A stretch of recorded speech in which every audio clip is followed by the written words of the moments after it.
नमस्कार प्यारे विद्यार्थियों, माँ शारदा के चरणों में श्रद्धा सुमन अर्पित करते हुए मैं सुमित्रा टीजीटी हिंदी आप सभी का आपके अपने YouTube channel BK Hindi classes में हार्दिक स्वागत करती हूँ और हार्दिक अभिनंदन करती हूँ। प्यारे बच्चों, सीबीएसई पाठ्यक्रम में कक्षा 6 की पाठ्य पुस्तक बाल राम कथा का अध्याय 11 लंका विजय के बारे में अध्ययन करेंगे। आज हम लंका विजय के प्रथम प्रकरण के बारे में सीखेंगे। आशा करती हूँ कि आपको बहुत पसंद आएगा। तो शुरू करते हैं आज का प्रकरण इस प्रकार। लंका विजय में राम और रावण की सेना के मध्य हुए युद्ध का वर्णन किया गया है। किस प्रकार राम की वानर सेना डटकर मुकाबला करती है और लंका पर विजय प्राप्त करती है। तो आगे पढ़ते हैं। लंका कूच की तैयारियां रात भर चलती रही। कूच का यहाँ अर्थ है प्रस्थान या जाना। तो लंका जाने की तैयारियां रात भर चलती रही। सभी तत्पर, सभी उद्यत, सभी तत्पर का मतलब यहाँ पे तैयार और उद्यत का मतलब भी यहाँ पे क्या है, तैयार। तो सभी तैयार है। सुबह कूच से पहले सुग्रीव ने वानरों को संबोधित किया और सुबह जाने से पहले सुग्रीव ने जो वानरों के राजा थे उन्होंने सभी वानरों को संबोधित करके कहा युद्ध के बारे में। कहा युद्ध भयानक होगा। युद्ध किस प्रकार होगा, कैसा होगा, भयानक होगा। इसमें केवल वही सैनिक जाएंगे जो शारीरिक और मानसिक रूप से स्वस्थ हों। और क्या कहा कि कौन कौन जाएंगे युद्ध में, जो शरीर से और दिमाग से क्या हो, स्वस्थ हो, और जो दुर्बल है यही रुक जाए और जो कमज़ोर है वो यहीं रह जाए। वानर सेना को युद्ध के नियम बताए गए और वानर सेना को युद्ध के नियम, रूल जितने भी हैं, जो भी हैं, किस प्रकार युद्ध करना चाहिए, उसके तौर तरीके, किस प्रकार अपनी रक्षा करनी चाहिए, उसके तरीके बताए गए। सेना किष्किंधा से दहाड़ती, गरजती, किलकारियाँ भरती रवाना हुई। और जो वानर सेना है वो किष्किंधा से रवाना का यहाँ का मतलब है निकलना। तो सेना किष्किंधा से दहाड़ती, गरजती, किलकारियाँ करती, भरती रवाना हुई। किलकारियाँ, अब सुनो, किलकारियाँ का मतलब यहाँ पे किलकारी कौन करता है, या तो बच्चे करते हैं या फिर बंदर या वानर, है ना। तो यहाँ किलकारी शब्द बच्चे या यहाँ पे आया है वानरों के लिए। दहाड़ती, दहाड़ती, दहाड़ना किसके लिए आता है, शेर के लिए। और गरजता, गरजना किसके लिए आया है, बादल के लिए। तो सेना ही इस प्रकार दहाड़ती, गरजती, किलकारियाँ आवाज़ें करती हुई निकली। कहाँ से, किष्किंधा से। राम, लक्ष्मण और सुग्रीव की जयकार से आकाश गूंज उठा। और वानर सेना ने राम और लक्ष्मण और सुग्रीव की जय जयकार करने लगे और उस जय जयकार के आवाज़ से आकाश गूंज उठा। लाखों वानर थे, चारों ओर कोलाहल। कोलाहल का मतलब यहाँ शोरगुल से है, आवाज़ से है, शोर से है ना। तो चारों तरफ उन जय जयकारों की आवाज़ों से चारों तरफ पूरा आकाश गूंज उठा और शोरगुल होने लगा। वे पेड़ों पहाड़ों को रौंदते चले जा रहे थे। और जो वानर सेना थी वो लाखों वानर थे, वो क्या करते जा रहे थे, पेड़ों और पहाड़ों को रौंदते, उनके पैरों तले रौंदते जा रहे थे। और इसका नेतृत्व नल कर रहे थे। और इस वानर सेना का नेतृत्व कौन कर रहे थे, नल कर रहे थे, सुग्रीव के सेनापति। और वो कौन थे, सुग्रीव के सेनापति थे नल। जामवंत और हनुमान सबसे पीछे थे। ये सेना की रणनीति का हिस्सा था। रणनीति का मतलब यहाँ पे युद्ध करने का तरीका। अब यहाँ पर जो नल को नेतृत्व दिया था, जो सुग्रीव के सेनापति थे, और जामवंत और हनुमान को जो पीछे रखा, ये किसका हिस्सा है, युद्ध करने का एक तरीका था, उनकी रणनीति थी। दिन रात चलकर सेना ने महेंद्र पर्वत पर डेरा डाला। सुबह सूर्योदय से वो चलना शुरू करा। पूरी वानर सेना ने चलकर, पूरी रात चलकर सेना ने महेंद्र पर्वत पर डेरा डाल दिया और वहीं पे आराम से आराम करा।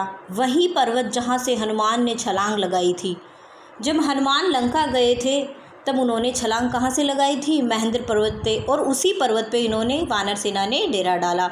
वही पर्वत जहाँ से हनुमान ने छलांग लगाई थी। समुद्र निकट ही था और समुद्र पास ही में था। पर्वत पर सेना का ध्वज लगाया गया। ध्वज का मतलब यहाँ झंडा, पताका, उससे हैं। पर्वत पर सेना का ध्वज लगाया गया, झंडा लगाया गया, तंबू लगे, पताकाएं हवा में लहरा रही थी। पताका का मतलब भी यहाँ पे झंडा से हैं।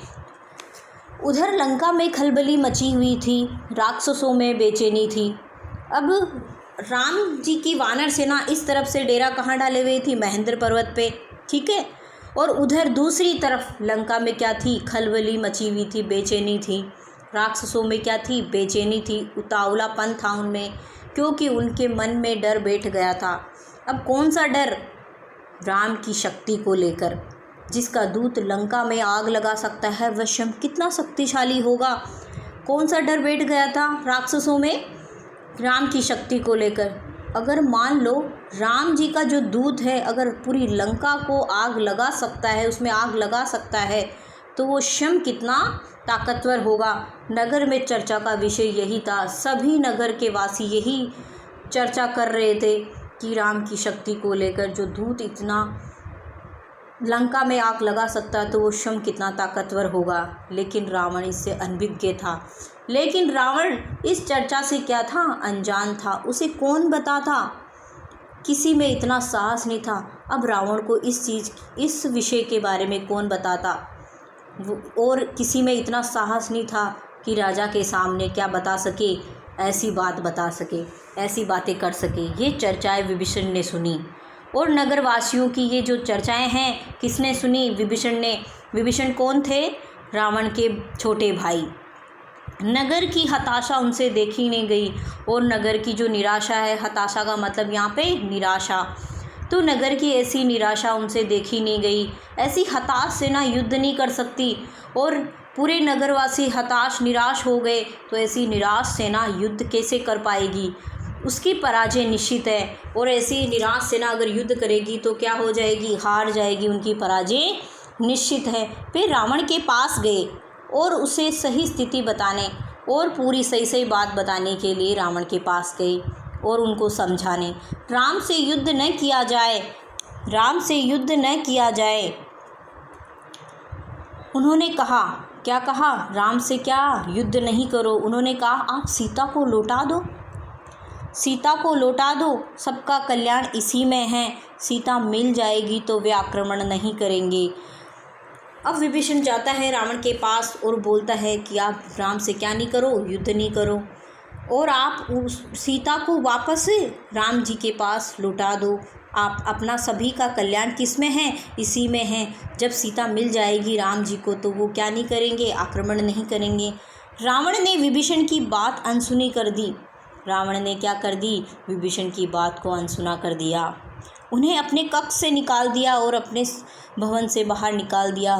क्रोध में वह स्वयं उठकर चल पड़ा, और क्रोध में स्वयं वहाँ से निकल पड़ा सभा कक्ष की ओर। उससे राम के समुद्र तट पर पहुँचने का समाचार मिल चुका था। और उसे क्या समाचार मिल चुका था कि राम जी की सेना कहाँ आ गई है, समुद्र किनारे आ गई हैं, वो समाचार मिल चुका था। सैनिकों ने राम की सेना की पताकाएं दूर से ही देख ली थी। अब रावण की जो सेना थी, रावण की जो सेना थी, सैनिक थे, उन्होंने क्या कर लिया, पहले ही राम की सेना की पताकाएं, ध्वज थी, झंडा था, वो दूर से ही देख लिया। विभीषण रावण के पीछे चलते रहे, विभीषण रावण के पीछे चलते रहे, बोलते रहे सीता आपके गले में बंधा हुआ सांप है। और क्या बोलते रहे, सीता आपके गले में बंधा हुआ एक सांप है, वो आपको डस लेगा। सांप का काम क्या है, डसना। तो सीता क्या है आपके लिए, वही साबित होगी जैसे एक सांप होता है, डस लेता है, वो भी आपको क्या कर लेगी, डस लेगी। इसे छोटी बात मत समझिए। लंकाधीराज, लंकाधीराज शब्द किसके लिए आया है, रावण के लिए। लंका का अधिराज राजा कौन, रावण। ये संकेत महाविनाश के हैं। मैं अब भी कहता हूँ सीता को लौटा दीजिए, लंका बच जाएगी। और ये क्या संकेत हैं, किस चीज़ के संकेत दे रहे हैं, महाविनाश के। और मैं अब भी कह रहा हूँ आप क्या कर दीजिए, सीता को वापस भेज दीजिए, लौटा दीजिए, लंका बच जाएगी। विभीषण ने अपनी बात बोल दी। रावण वापस जवाब देता है, तुम मेरे भाई नहीं शत्रु हो। तुम क्या नहीं हो, मेरे भाई नहीं हो, शत्रु हो, मेरे शत्रु के शुभचिंतक हो। तुम तो क्या कर रहे हो, मेरे शत्रु के शुभचिंतक की बातें कर रहे हो। तुम तो उसका शुभ चाहते हो, मेरा नहीं। रावण का क्रोध भड़क उठा, और निकल जाओ यहाँ से, मुझे तुम्हारा साथ नहीं चाहिए। मुझे क्या नहीं चाहिए, तुम्हारा साथ नहीं चाहिए। रावण सभागार की ओर मुड़ गया, और सभागार की ओर मुड़ गया विभीषण पीछे। दोनों के रास्ते अलग अलग हो गए। विभीषण उसी रात लंका से निकल गए और उसी रात से क्या लंका से बाहर आ गए। अपने 4 सहायकों के साथ उन्होंने राम के पास जाना ठीक समझा, क्योंकि रावण जो था अपनी भाई की बात नहीं मान रहा था। वो लंका के हित में कोई बात कह रहा था तो उसकी बात नहीं मान रहा। तो विभीषण को लगा कि लंका में अब रहना यहाँ पे सही नहीं है, मुझे यहाँ से निकल जाना चाहिए और राम के पास जाना ही ठीक समझा। समुद्र पार राम के शिविर में अचानक खलबली मची। जैसे ही विभीषण वहाँ से निकले राम के पास जाने के लिए, समुद्र पार राम के शिविर में अचानक क्या खलबली मची। एक वानर चिल्लाकर सबको सावधान कर रहा था, हमारे शिविर में राक्षस आ गए। क्योंकि कौन आए थे? क्योंकि विभीषण आ गए थे। हमारे शिविर में लक्ष्मण और राम राक्षस आ गए हैं। विभीषण कुछ दूर खड़े थे। वानरों ने उन्हें सुग्रीव के सामने पेश किया। अब क्या हुआ? सबसे पहले राम के शिविर में खलबली मची। एक वानर ने चिल्लाकर बोला कि हमारे शिविर में कैंप में कौन आ गए हैं? राक्षस आ गए हैं। विभीषण कुछ दूर ही खड़े थे। वानरों ने सुग्रीव के सामने पेश किया। वानर राज, मैं लंका के राजा रावण का छोटा भाई हूँ। वानर राज कौन है यहाँ पे? सुग्रीव, क्योंकि ये क्या थे? वानरों के राजा थे। मैं लंका के राजा रावण का छोटा भाई हूँ। मैं राम की शरण में आए हूँ, आप मुझे उनके पास पहुँचा दे। मैं राम की शरण में आया हूँ और मुझे उनसे मिलवा दो। विभीषण के चेहरे पर डर नहीं था, क्योंकि अगर उनके मन में बिल्कुल भी अगर वो धोखा करना चाहते तो उनके चेहरे पर क्या था? डर होता। अगर वो धोखा करना चाहते तो चेहरे पे क्या होता? डर होता। लेकिन उनके चेहरे पे बिल्कुल भी डर नहीं था, विश्वास था। शब्दों में षड्यंत्र नहीं था, कातरता थी, याचना थी, भीख थी। सुग्रीव को उनकी बात पर फिर भी भरोसा नहीं हुआ। लेकिन सुग्रीव को क्या नहीं हुआ? विश्वास नहीं हुआ। मेरा नाम विभीषण है। फिर वो अपना परिचय देते हैं, मेरा नाम विभीषण है। रावण ने मुझे लंका से निकाल दिया। मैंने उससे सीता को लौटाने की बात कही थी। क्रोध और अहंकार में चूर रावण ने मुझे सभा में अपमानित किया। अपना परिचय देते हुए आगे कहते हैं कि रावण ने मुझे क्या कर दिया? यहाँ से लंका से निकाल दिया है। और मैंने क्या कहा था? क्यों निकाल दिया था? मैंने सीता को वापस भेजने की बात कही थी और उन्होंने गुस्से में, क्रोध में आकर, अहंकार में चूर होकर मुझे सभा से अपमानित कर, लज्जित करके बाहर निकाल दिया। मैं अपने जान बचाकर भाग आया हूँ। एक बार मुझे क्या कर दो? राम से मिलवा दो। मैं उनसे कुछ कहना चाहता हूँ, बात करना चाहता हूँ। सुग्रीव राम के पास गए। मन में शंका अब भी थी। सुग्रीव राम के पास गए, लेकिन उनके मन में अभी भी क्या था? शंका थी। अंगद भी उसे संदेह की दृष्टि से देख रहे थे। जो बाली के पुत्र अंगद थे वो भी क्या कर रहे थे? संदेह की दृष्टि से उनको देख रहे थे, विभीषण को। राम ने बात सुनी सुग्रीव की और कहा, हमें विभीषण को स्वीकार करना चाहिए। मैं शरण में आए व्यक्ति को कभी निराश नहीं करता, यह मेरी नीति है। राम जी कह रहे हैं, अपना परिचय दे रहे हैं, अपनी बात बोल रहे हैं, कह रहे हैं कि मैं अपने शरण में आए व्यक्ति को कभी भी वापस निराश नहीं लौटाता हूँ। ये मेरी नीति है, यही मेरा धर्म है। विभीषण को बड़े प्यार से, बड़े आदर से, सम्मान से अंदर ले आइए। विभीषण राम के पास पहुँचे। राम ने उनका सत्कार किया, आदर किया। लंका का समाचार पूछा कि लंका किस प्रकार कैसी हालत है। जल्दी ही विभीषण राम के विश्वास पात्र बन गए। और जल्दी ही विभीषण क्या बन गए? उनके विश्वास पात्र का मतलब जिस पे विश्वास किया जा सके, ऐसे व्यक्ति बन गए। उन्होंने लंका की बहुत सारी जानकारी राम को दी, क्योंकि राम पहले लंका को अच्छी तरह से नहीं जानते थे। रावण और उनके योद्धाओं की शक्ति के बारे में बताया और कहा, रावण पर विजय प्राप्त करने के लिए बल और बुद्धि दोनों की आवश्यकता है। अगर आपको लंका पर विजय प्राप्त करना है तो आपको बल तो चाहिए ही चाहिए, उसके लिए आपको बुद्धि की भी आवश्यकता होगी। विभीषण, तुम चिंता मत करो, राक्षस मारे जाएंगे। जैसे ही विभीषण ने कहा कि बल और बुद्धि दोनों की आवश्यकता होगी, तो राम ने कहा कि विभीषण तुम चिंता मत करो, राक्षस क्या करेंगे? मारे जाएंगे और लंका की राजगद्दी तुम्हारी होगी। और भविष्य तुम्हारा होगा। आज क्या है, भूतकाल है, भूतकाल में राजा कौन है, रावण है, तो भविष्य में तुम राजा होगे, भविष्य तुम्हारा होगा। राम ने ऐसा कहा। राम की सेना के सामने एक बड़ी चुनौती थी कि समुद्र कैसे पार करें। अब राम जी की सेना के सामने क्या चुनौती थी कि समुद्र किस प्रकार पार किया जाए। राम ने समुद्र से विनती की, प्रार्थना की। विनती का मतलब यहाँ पे प्रार्थना से है। प्रार्थना की, 3 दिन बैठे रहे, समुद्र रास्ता दे दे, उनसे विनती करते रहे कि समुद्र ताकि रास्ता दे दे। वह नहीं माना तो राम को क्रोध आ गया। राम का क्रोध देखते हुए समुद्र ने उन्हें सलाह दी। राम को जैसे ही क्रोध आया, समुद्र ने फटाक से क्या की, एक सलाह दी। आपकी सेना में नल नाम का एक वानर है, वह पुल बना सकता है, उसे वानर सेना पार उतर जाएगी। जो आपकी वानर सेना में एक नल नाम का वानर है, वो क्या कर सकता है, पुल बना सकता है, और उससे क्या हो जाएगा, वानर सेना पार उतर जाएगी। नल ने अगले ही दिन काम प्रारंभ कर दिया।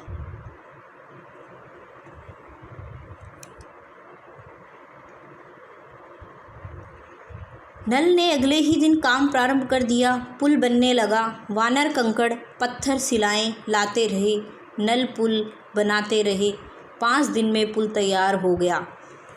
अब पुल बनाने की प्रक्रिया प्रारंभ हो गई है। नल अगले ही दिन से शुरू हो गए हैं। वानर एक एक कंकड़ पत्थर लाकर रखते रहे और नल एक एक पत्थर पे राम नाम लिखकर उसको पानी में छोड़ते रहे, और इस प्रकार पुल बन गया। समुद्र को 2 टुकड़ों में बांटता हुआ बीच में पुल बना लिया। उसका घमंड चूर करता हुआ, किसका घमंड, समुद्र का। सबसे पहले विभीषण पुल से उस पार गए, पीछे पीछे वानर सेना का अगला शिविर दूसरे तट पर बना। असंभव, रावण क्रोध से सीख उठा। जैसे ही पता चला कि समुद्र के 2 टुकड़े करते हुए एक पुल बना लिया है राम की सेना ने, तो रावण बहुत गुस्से में हो गया और उसने कहा, असंभव, ये संभव कैसे हो सकता है, समुद्र पर पुल कैसे बन सकता है। उस प्राचीन काल में पुल तो बन ही नहीं सकता, तो कैसे समुद्र पे एक पुल बना लिया। इस समाचार से रावण को विस्मय हुआ। विस्मय का यहाँ मतलब है आश्चर्य से, भय भी। लेकिन उसने जो मन में ठान लिया था उसे वह डिगा नहीं। डिगा का मतलब यहाँ अटल, अपनी बात से अटल रहा। उसने आदेश दिया, सेना तैयार की जाए, युद्ध का समय आ पहुँचा है। अब क्या, सेना इस पार आ गई हैं और युद्ध का समय आ गया है, तो सेना तैयार की जाए। अब दोनों सेनाएं समुद्र के एक ही ओर थी, उनका आमना सामना होना बाकी था। आक्रमण की तैयारी थी, रणनीति बन चुकी थी। पहले आक्रमण की योजनाओं को अंतिम रूप दिया जा रहा था। राम ने अपनी सेना को 4 भागों में विभक्त कर लिया है। लंका के 4 द्वार थे। अब राम जी ने क्या किया, अपनी सेना को 4 भागों में बांट लिया, क्योंकि लंका के क्या थे, 4 द्वार थे, 4 दरवाजे थे। चौतरफा आक्रमण होना था। चारों दरवाज़ों से क्या होना था, आक्रमण होना था। चौतरफा का मतलब चारों तरफ से। हर टुकड़ी को एक द्वार सौंपा गया। राम ने पर्वत शिखर पर चढ़कर स्वयं लंका का निरीक्षण किया। निरीक्षण का मतलब यहाँ पर जांच से है, क्योंकि राम ने लंका को पहले देखा नहीं था। तो सबसे पहले उन्होंने क्या किया, पर्वत शिखर चोटी पर चढ़कर उन्होंने लंका को स्वयं देखा, वहाँ से जांचा परखा। लंका के वैभव से वो भी चकित थे, क्योंकि जो लंका थी वो राक्षसों की क्या थी, नगरी थी, रावण की नगरी थी। तो उनके वैभव को देखकर बहुत चकित थे। उन्होंने लक्ष्मण को बताया, लंका कितनी सुंदर है। सूर्योदय होते ही राम ने आदेश दिया, लंका को चारों ओर से घेर लिया जाए। सूर्योदय का मतलब है सूर्य का उदय होते ही राम ने क्या कहा, लंका को चारों ओर से घेर लिया जाए। वानर सेना जय जयकार करती चल पड़ी।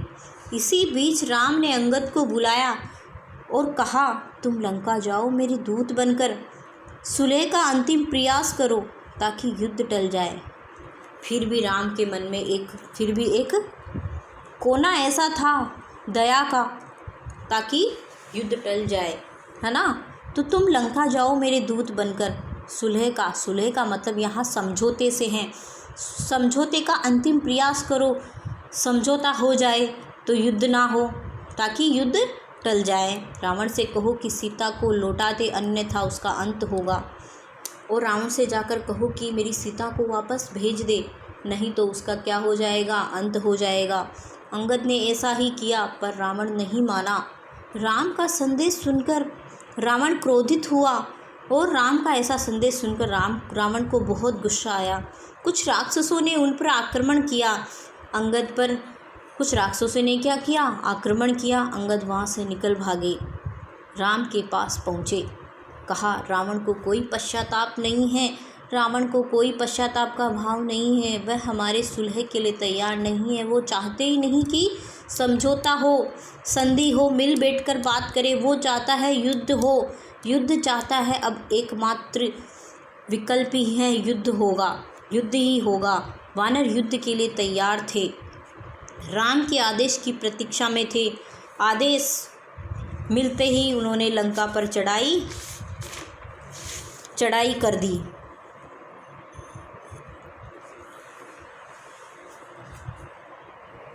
इस चैनल पे आपको कक्षा 6, 7, 8 की हिंदी विषय की कक्षाएं नियमित रूप से ली जाएगी। नियमित कक्षाएं लेने के लिए इस चैनल को सब्सक्राइब करें और बेल आइकन पर भी क्लिक कर लेना, ताकि आगे आने वाले वीडियो की नोटिफिकेशन जल्दी से मिल सके।